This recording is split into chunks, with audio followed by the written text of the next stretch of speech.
Mais il arrive par moment où ce n'était pas programmé et ça arrive. C'est le risque souvent qu'on prend. On ne peut pas dire non, c'est à ce moment qu'il fallait laver les mains, te brosser les dents. Non, ça arrive et puis on le fait comme ça. Donc difficilement je pourrais donner un conseil dans ce cas précis.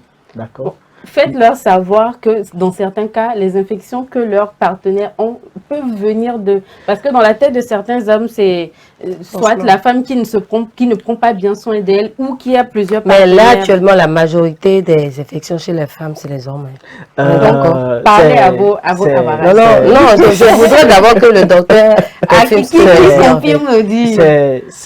Habituellement, c'est ce qu'on a en consultation. Quand la femme a l'infection, elle incrimine son homme. Donc, directement, on incrimine l'homme. C'est ce que je veux dire par là.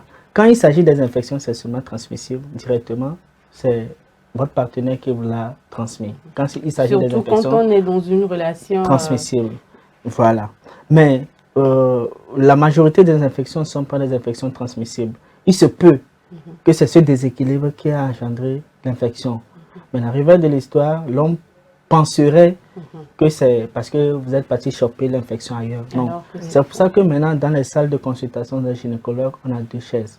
En plus de l'assistante, il y a 2 chaises. Tout problème que la femme a est accompagné par son conjoint. D'accord, pour venir comprendre. C'est ça qui fait que souvent que les hommes interprètent mal ce que présente la femme comme symptôme. C'est parce qu'ils n'étaient pas là pour écouter l'explication du gynécologue. Donc, désormais, les chers hommes, quand vos femmes ont des soucis gynécologiques, on a maintenant 2 chaises, et l'homme et la femme, pour la consultation et pour mieux comprendre. La plupart des cas que j'ai, les hommes refusent de se traiter.